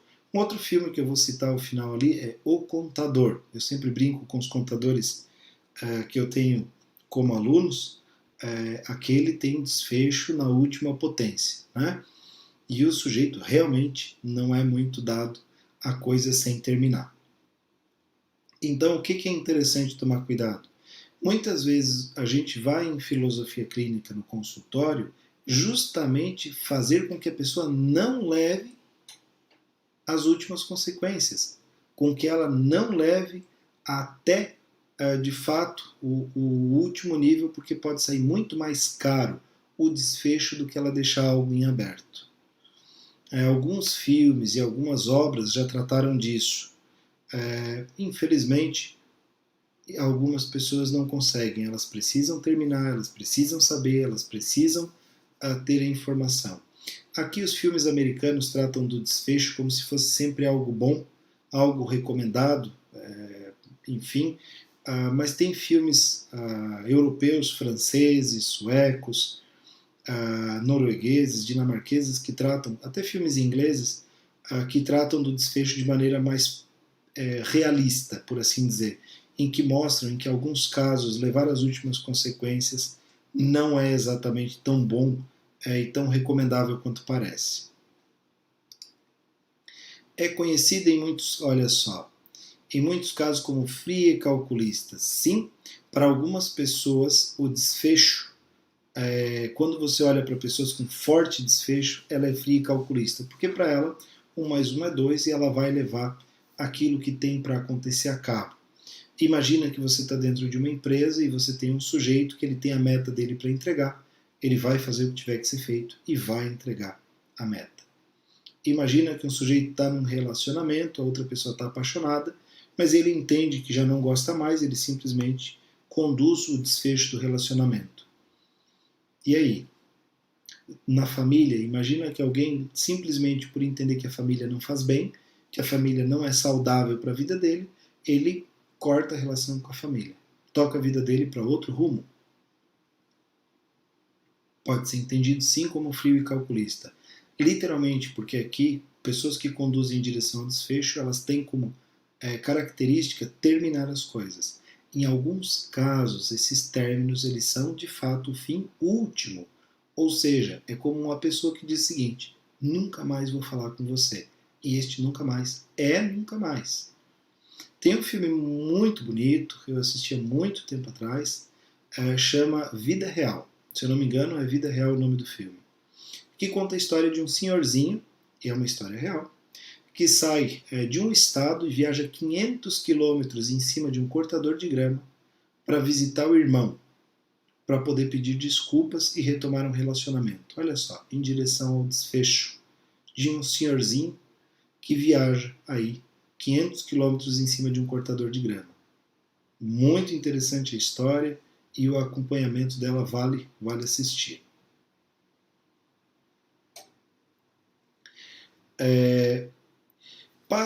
Para quem usa este submodo, os discursos têm fim. Acabei de comentar isso. Fim da linha. Estamos onde tudo acaba.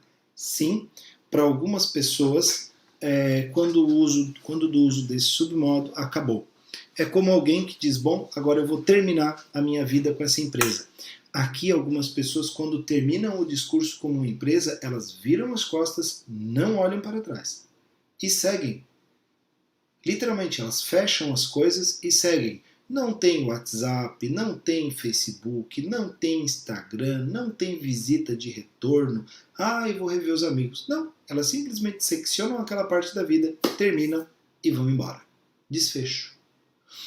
Isso também acontece com relacionamento. Alguns mantêm vínculo com sogra, com ex-sogro, mantêm vínculo com parentes, outros não. Simplesmente terminam, viram as costas e vão fazer outra coisa. Ok? É quando a pessoa tem desfecho. Ela tende a findar as coisas. Ok? Seguindo aqui, algumas pessoas usam desfecho para não ir até o fim. Como comentado anteriormente, algumas pessoas abreviam o discurso. Elas, e agora? E como é que seria? E como é que vai acontecer? Elas simplesmente abreviam. Não quero saber. Prefiro ficar sem saber o final. Olha só. Elas usam em direção ao desfecho para não terminar. Os riscos aqui, eles são bastante grandes. São pessoas que começam a criar um passivo da própria vida. Muitas coisas que elas deixam pela metade. Ou para não assumir um risco, ou para não ter consequências, ou simplesmente para não magoar pessoas, mas aí elas começam a atentar contra a própria vida, contra a própria existência, contra as próprias questões. Imagina, a pessoa não termina as coisas, usa em direção ao desfecho para não terminar. Se vocês pensarem na vida de vocês, alguém de vocês já utilizou em direção ao desfecho para não terminar? Ou, como está dito aqui, justamente para abreviar um discurso, ao invés de ir até o fim e terminar antes? Tem um filme que eu assisti há alguns dias atrás, um filme da década de 80, Os Homens Pássaros na China. É um filme muito bonito, é um filme muito legal, que conta a história de alguém que usou em direção ao desfecho em um momento da vida para encerrar o seu discurso e não retomar a própria vida de onde ele havia iniciado a sua caminhada e onde de fato seria razoável que ele continuasse. Óbvio, o filme é poético, conta as coisas de um ponto de vista bonito, mas é muito, muito interessante perceber o encerramento da vida, né, fazendo um esquema resolutivo em direção ao desfecho e terminando a vida antes daquilo que seria o previsto. A pessoa começa então a redundar dentro de determinadas questões, porque ela não leva até o fim. Ok?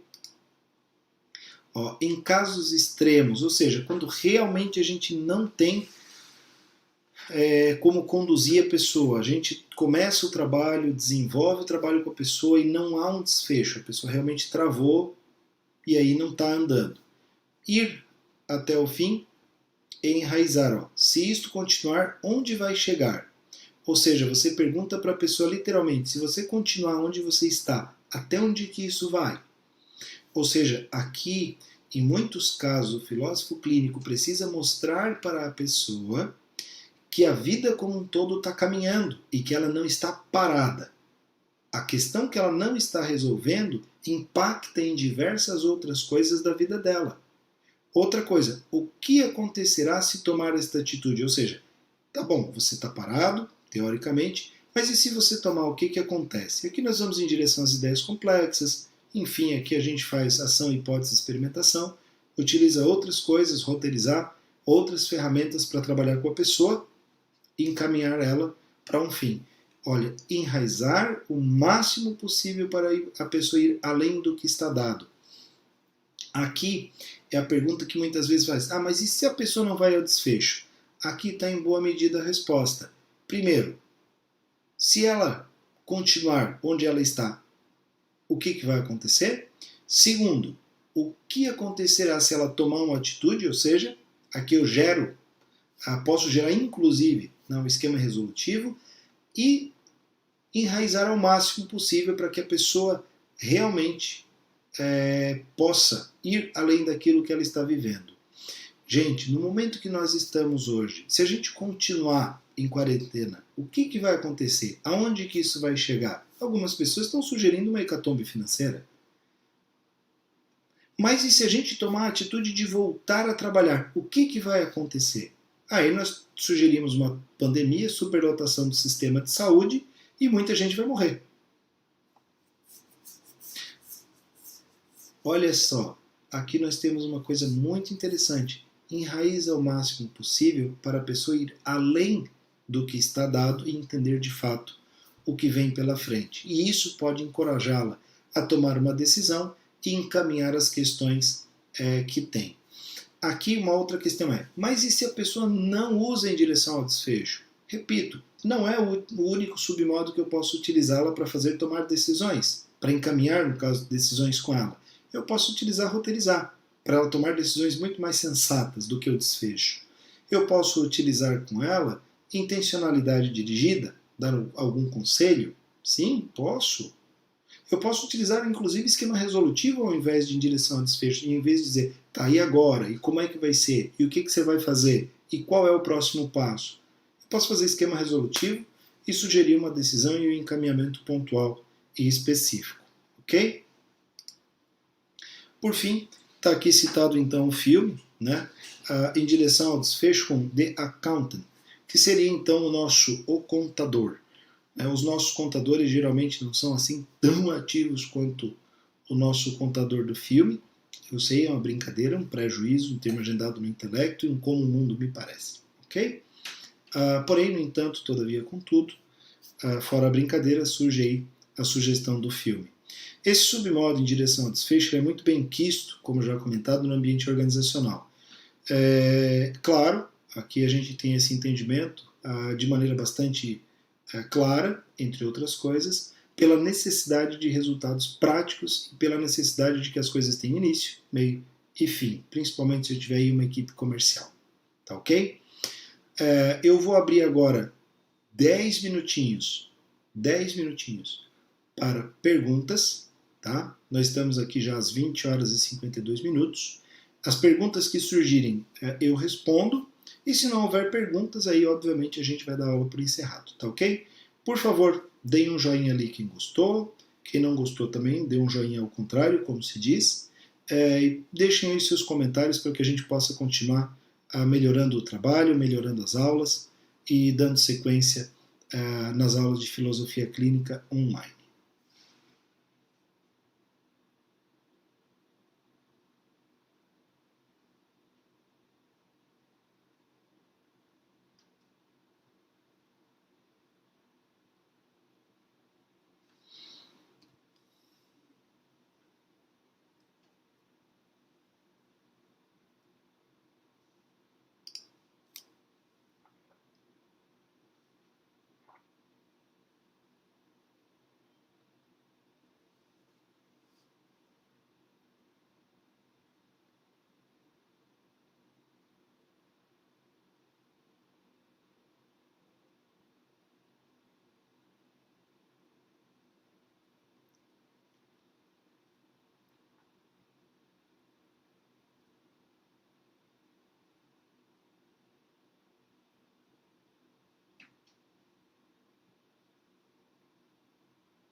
Muito bem, pessoal. Na iminência de não termos perguntas, acho então que a aula foi bastante clara e. Opa! Perfeito. Aqui um comentário positivo a respeito da aula. Como eu comentava então, como não houveram perguntas, agradeço a presença de todos vocês. Como eu comentei, fico à disposição para sugestões, encaminhamentos. Este ano, por conta aí de diversos imprevistos, entre outras, o novo coronavírus, a gente não teve ainda as turmas das quintas-feiras. Aqueles que estiverem dispostos aí a ter aula nas quintas de temas sobre autogenia, sobre sinonímias, enfim, um aprofundamento de estudos de filosofia clínica, entrem em contato. É possível que a gente formate aí novamente uma turma online, tá? E no mais, enquanto durar aí essa quarentena, enquanto durar o período de confinamento, manteremos, né, então as aulas online. Aqui para findar apareceu uma pergunta. Mais empresas que possuem vários setores, as lideranças de setor necessariamente devem apresentar desfecho resolutivo como característica? Uma das coisas que a gente pode aqui comentar, apenas para responder essa questão do Hugo, é assim, sim, se eu tenho um gestor que não tem desfecho, eu preciso entender para o que ele não tem desfecho. Se o líder não tem desfecho como liderança, provavelmente ele não é um bom líder, ok? Aqui é a mesma coisa é que você tem algum motorista que não dirige, porque ele não troca marcha, porque ele não vai em direção ao desfecho, não faz aquilo que tinha que fazer. Pode ser que eu tenha líder que tenha decisões e tenha atitudes e tenha um bom posicionamento para a questão prática, técnica, mas não tenha desfecho para lidar com gente, com pessoas. Aí sim é necessário que eu tenha então aqui talvez treinamento, talvez orientação, para que ele possa conduzir as coisas da melhor maneira possível. Mas a resposta aqui, Hugo, sim, é interessante que para ele ser líder, como líder, ele tenha sim desfecho nas questões com as quais ele trabalha. Ok? Caso não tenha desfecho, essas questões vão ficar em aberto, não conclusas. Aí é onde muitas vezes você vai ver um sujeito que no desenrolar do processo de venda é um ótimo vendedor, só que não tem desfecho, porque não tem fechamento. Olha que interessante, isso é uma das questões que eu mais trabalho com vendedores. Tem muita gente que adora a área comercial, porém não consegue fazer o fechamento, que é o desfecho da venda. Então, nós temos aqui uma dificuldade que pode se apresentar para um gestor que não cumpre com seu papel, ou seja, que não tem o desfecho. Agora surge aí uma segunda questão. Narbal, uma pessoa que tem medo de perder o emprego, a causa poderá ser uma direção a desfecho muito forte? Sim, Narbal, a resposta é sim. Olha que interessante, aqui eu acho que cabe dentro daquilo que eu comentava. Algumas pessoas podem utilizar o desfecho como armadilha conceitual, ou seja, ela não pode viver sem emprego e na iminência de perder o emprego, ela se suicida. Olha só que coisa. Assim como outras pessoas, por exemplo, que não podem não passar na faculdade e na iminência de saber-se não aptas a passar na faculdade, socialmente podem sim vir a ter desfechos fortes. Aqui é interessante, inclusive, entender que esse desfecho pode ser somático. Uma pessoa na iminência de ver a sua fábrica fechar, falir, pode ter um derrame. E esse derrame, sim, pode ser um desfecho somático. Olha só que interessante. Aqui as possibilidades são muitas, mas em alguns casos, também como desfechos, sim, podem ser desfechos bastante intensos para questões negativas. Ok? Muito bem. Da minha parte, então, mais uma vez, obrigado pela presença, obrigado por cada um de vocês ter participado da aula. Ficamos por aqui. Até a semana.